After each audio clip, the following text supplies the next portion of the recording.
Okay, so I think we are prepared to start. Welcome again, everyone. My name is Susanna Lorin. I'm the Managing Director and Chair of the Funka Foundation, and you are visiting us during one of our free Friday webinars where we welcome everyone almost every second week to share knowledge. So this webinar is automatically captioned. If you can use the CC button in Zoom, you will have the captions written out to you. And please use the Q&A function for posing questions to the speaker. You can use the chat if you like, but that means that I need to read in two places, and that's very difficult. So if you could please use the Q&A, that's nice. If you have any technical issues, please do use the Q&A. We have technical people to take care of that. And we will share a link to the Smart Guide connected to this webinar at the end of the presentation. We do these webinars together always with a Smart Guide so that you can remember what you have learned in this short presentation. The format of the Friday webinars are really a short, quick overview, brief overview of one topic made by one of our experts, and then room for Q&A in the end. So today I have the great pleasure to welcome charming and brilliant from the front side, I should say, of Sweden, I guess, because she's living there on the West Coast, Malin Hammarberg, please. Hi, sorry. Thank you so much, and welcome. Today we will talk about accessibility in social media.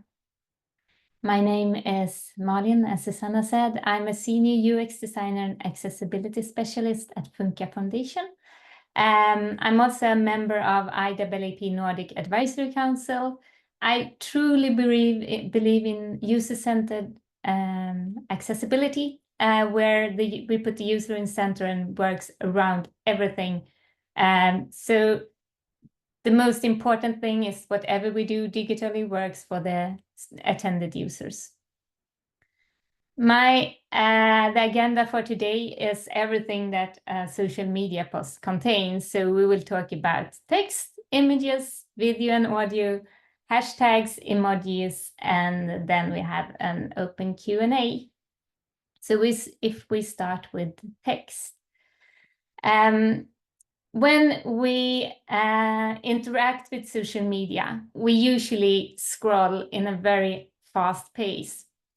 We get loads of information in a very short amount of time, or we swipe very quickly, depending on the social media type. And this makes it important that the text we have that we show are on the spot and easy to understand, because it's also little room for explanation. So sometimes there is misunderstanding on the short text we show. So to make users that have cognitive disability understand what we are showing, it's very important that the text actually displays the message. Also, the format social media is built in is that all of us get a shorter attention span. So it's difficult for each user to engage deeply in each and every social media post. So we need to make the text easy to understand and adaptable at first sight. So our recommendations for text is to use something called plain language, which is a bit different from easy to read. Plain language is when materials, if you write in plain language, the user, the target audience will find what they need. They will understand what they find the first time they read it or hear it, and they will be able to use what they find to meet their needs. So to write in plain languages, we need to write in short sentences and paragraphs. We need to use common and everyday words and avoid jargon and technical terms. It's better to use an active voice instead of a passive voice, and we should focus on the main message and, of course, reader-centered. So who is the reader of your social media channel and how do we reach them? If we write in plain language, we save the user's time, we reduce the misunderstandings, and we increase the engagement of our posts. So what does this really mean? Well, if we take a text, the implementation of the measure will be carried out in consultation with relevant stakeholders. This is a mouthful. It's really long sentence, it's long words, and it's really hard to understand what we actually say here. An easy way to write this exact same sentence would be, we are working with the right people to implement the measures. This says the same thing, but in a much simpler way and in a shorter sentence, and using active words instead of passive. So to get an understanding of our social media posts, something we can use together with the text are images. And the image tells a lot about the engagement we get from the user. It's easier to connect if we find an image we like. There are, however, some issues when we use images for different groups. If we, for instance, write text inside the image, it's important that the text is readable for as many users as possible. If, for instance, a user using Zoom tools or need to pinch Zoom or Zoom to be able to read the message, and we need to make sure that the message is readable and not get too pixelated when we zoom in on an image. And the other type of images is when the image is the message itself. So the image we add there is what we actually want to present. And then the image really need to be able for everyone to see as well. So if you have, for instance, assistive technologies, you need to be able to get the information from the image even if you can't see the image, since the image is the message itself. So if we come to the recommendations for images, if we have text in the image, the best recommendation is to write out the text in the caption beside the image or in the text below a message that belongs to the image. And also the text itself that we added to the image, that it has enough contrast against the background, and that we are mindful of the font size we use and the font style, but also the font we choose, so it's easy to read for as many users as possible. If we do this, the image, write the message and the text in the image, in the message beside it, also the text will also be possible to search with search engines. So it will be search engine optimized, which is a good benefit. The other part is that we need to provide alternative text for our images, so that if you can't see the image, you still can get the information from the image. And when we write alternative text, we should always start with the keywords. We should focus on the purpose of the image, and we should keep it simple. And right about here, I usually get the questions, but can't just we let AI do the alternative text for the image? Yeah, okay, let's try that today. So how would AI add an image? I've tested to add an image. You won't get to see it until then. The caption for my image is Princess Leia happy in the forest. So if all of you listening today try to get the image, a mental image of what this can be, I first added the image to Instagram and checked what alternative text they suggested. It wasn't truly that great. It said photo by Malin on June 13, 2024. It's actually a really crappy alternative text that tells nothing about the image at all.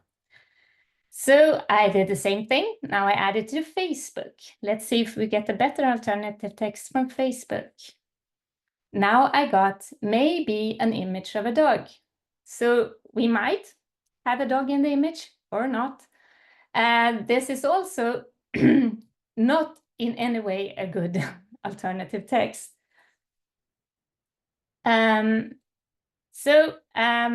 The next thing I did was to do this slide. So I added the image to PowerPoint. Now I actually got kind of a good alternative text, at least better than the other ones. It says a dog walking on a dirt path. So now we're starting to get somewhere.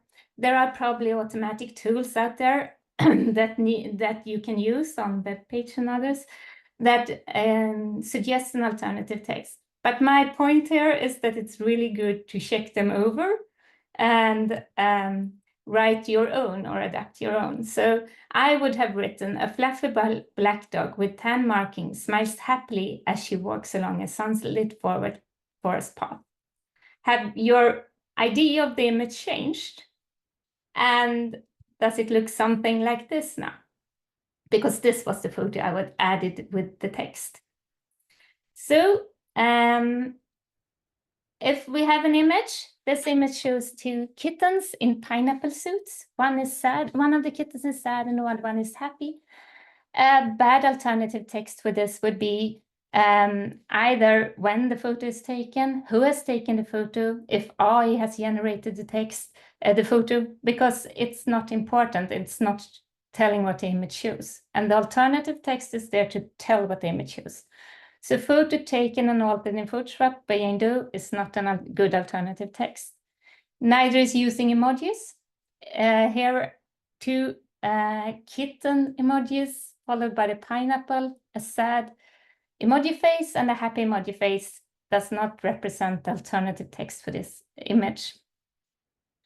And maybe then not use Facebook recommended alternative text that might be maybe an image of pineapples.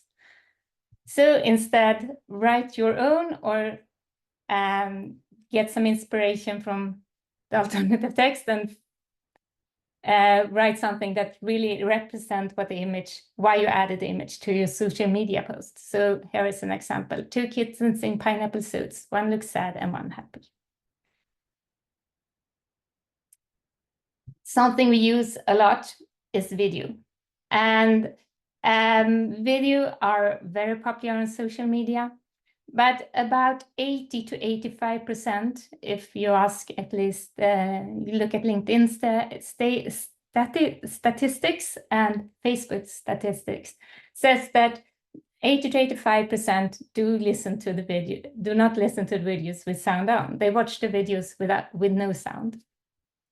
And if we add a video, of course, it's important that you can understand the message from the video, even if you can't hear what's said inside it. So how do we make videos accessible? Well, we caption them. And there are 2 types of captions. We have closed captions and open captions. Closed captions are something you can toggle on and off. They are usually you can usually start them by clicking on a CC button, like here in Zoom. And there are open captions. Open captions is when the subtitles or captions are burnt into the movie itself, so you can't toggle them on and off. And having open captions can make it very distracting for some users, so you can't focus on the video because they keep reading the text and maybe they have reading difficulty, which makes it hard to hear and read at the same time. So it's not certain that open caption makes the video more accessible for all user groups. But it makes it useful if we do not have the sound on or if we can't hear the video. That captions can also be automatic and manual, exactly as with the alternative texts. But as with alternative text, when we have automatic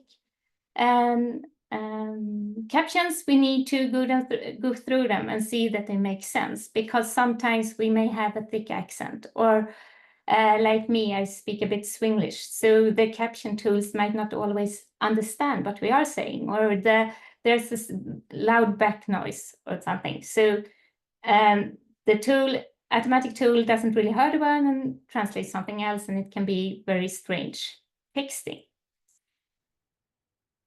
So our recommendations for videos is closed captions are preferable over open captions. But in some social media platforms, that's not possible, and then you need to do open captions. So when you do open captions, use standard fonts. Use a readable speed. When we talk a readable speed, about one line of text, we usually say needs to be there for at least 3 seconds. If you have 2 lines of text, it usually needs to be shown for about 5 to 6 seconds. Do not have too many characters on a line, and try to avoid using more than 2 lines of text at a time. And the text need to be contrasting against the background, and we need to position it consistently. So if I use, for instance, zoomed in, I should be able to see the caption all the time at that specific point instead of trying to find them all over the screen. So I tested adding my cute little dog again. She's becoming a famous here today. In the video, she's eating her birthday cake here, and I added it to Instagram. And I clicked on the captioning to add a caption to the movie. And I opted to use the most horrific font, kind of, was it like handwritten very nicely font. The suggestion I got when I chose that font was to have it, I didn't change the font size, I just used what they suggested. So this is the size, it's very small. It's also got positioned in the square middle of the video, which is not the best placement. So this is out of the box when I just choose the font where they thought it should be, in what color, in a white color, and in the middle. It's very hard to read, and a better solution would be to add it closer to the bottom, because that's where we look for captions most commonly, and have it contrasting against the background.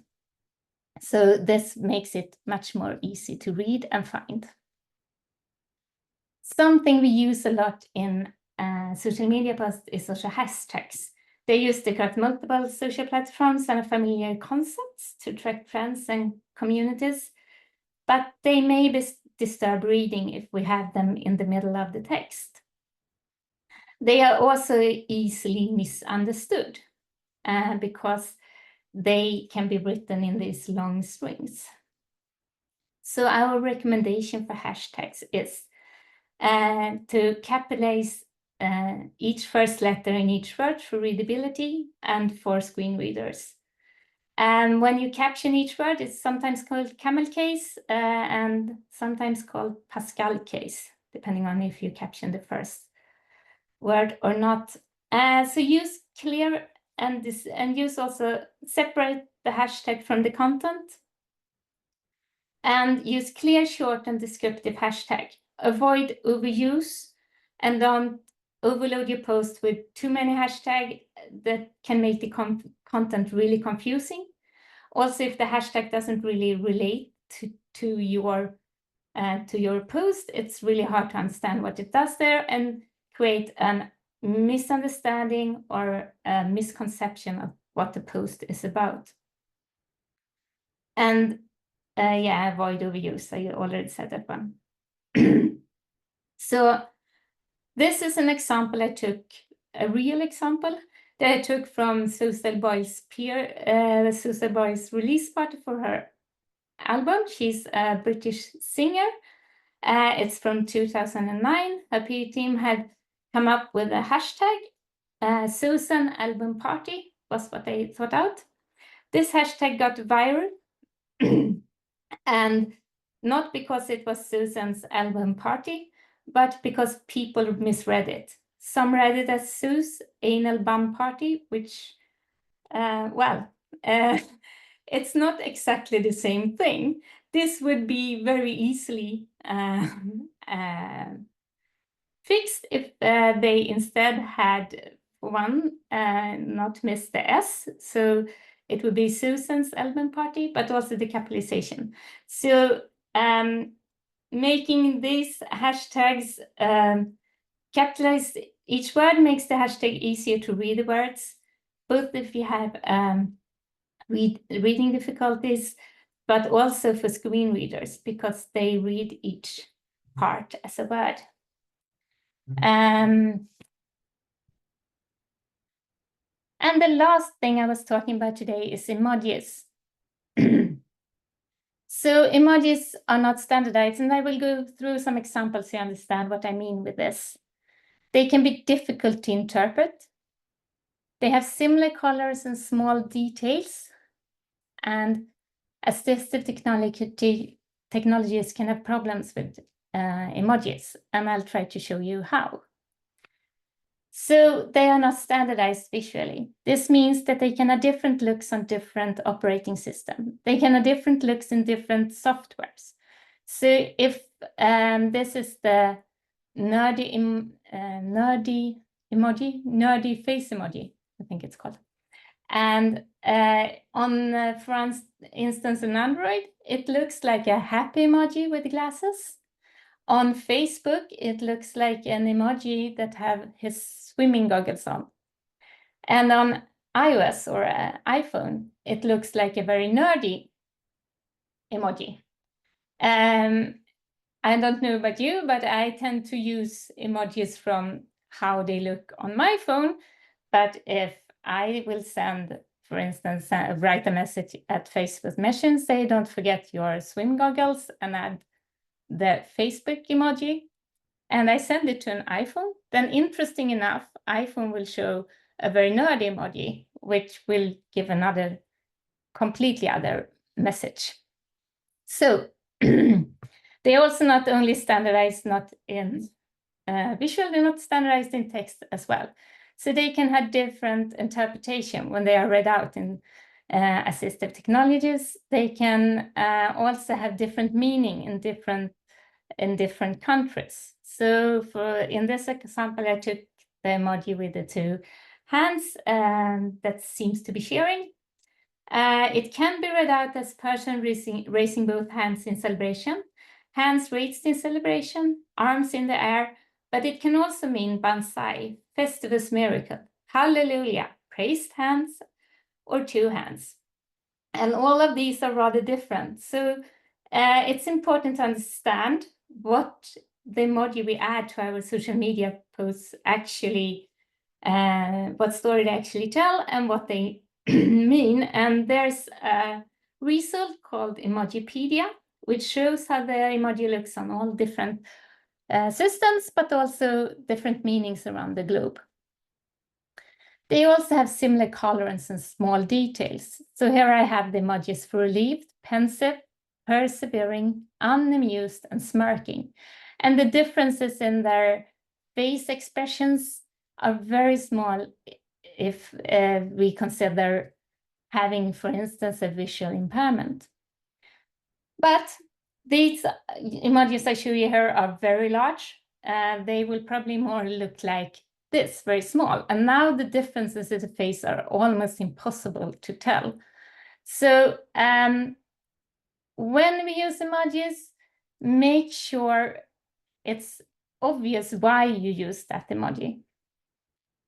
So an assistive technology can have problems, as I said. So a message, very nice, with loads of emojis saying, had the best day at the beach, snacked on some delicious watermelon and ice cream, played beach volleyball, littered with emojis. In this case, I have 1, 2, 3, 4, 5, 6, 10, 12 emojis all around the message.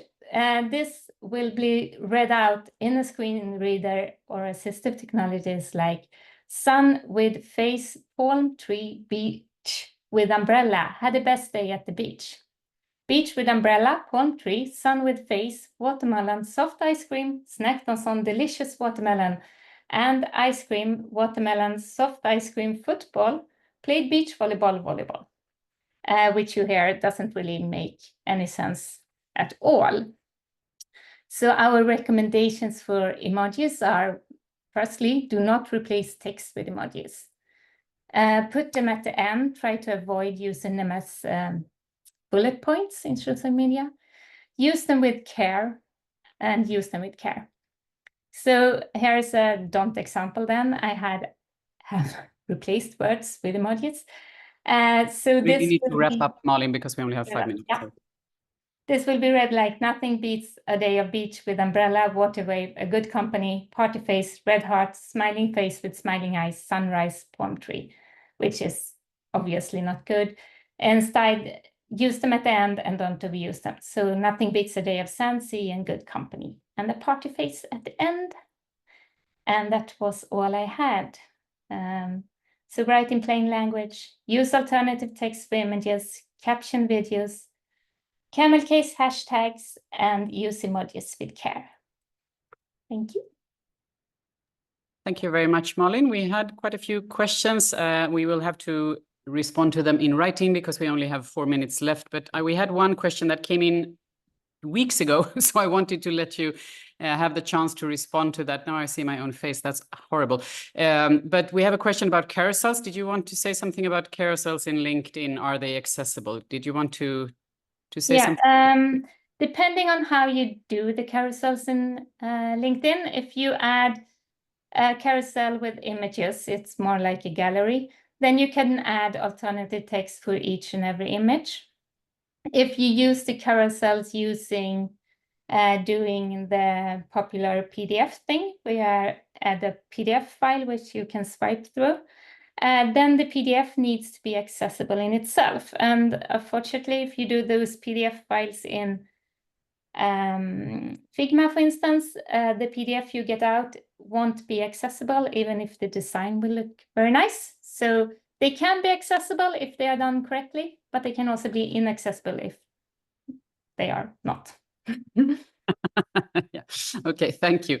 So the other question we got here just before we wrap up is, instead of duplicating the message, isn't it better not to write the text in the image in the first place? Yeah, I think sometimes when there are text and image, it's usually when we're taking maybe an image from an event.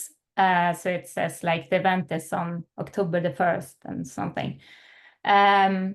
Then we duplicate the image message correctly, but the image is there to maybe catch the eye of the user, and so adding it in the text makes it accessible. So I don't think it's repeated, but don't repeat the same message in the alternative text, because then you really repeat it for some users. Yeah. And the last question that we can do today, I think, is, do persons with disabilities use social media in the same way as people without quote unquote disabilities? Yeah, of course. Why shouldn't they? They probably use social media. They use social media as we do. It's or like everyone does. It's no difference, I think, from between any groups anywhere ever. What I've heard. I don't think we have any scientific proof of one or the other, not that I know of, at least. But I agree with you. There's no reason to believe that there would be any difference. So thank you very much, Malin, and thank you for all your questions. I see we have a couple of more. We will make sure that we respond to them in the thank you email, which we will send out together with the recording. For everyone who couldn't be here today, Malin is reached at malin.hammarberg@stiftelsenfunka.org, and I'll ask Stefan to write the email in the chat as well, so we have that. And then I just wanted to say that we are now going on summer vacation, and the next Friday webinar will be on the 30th, I think, if you could change the slide. Yep, sorry. So the 30th of August, same time, we will talk about the requirements beyond the kind of the technical requirements in the Accessibility Act, because there are also requirements on documentation and support services and a lot of things kind of around the actual object that is supposed to be accessible. So that is what next Friday webinar will be about, and that's obviously done by me. I can see myself.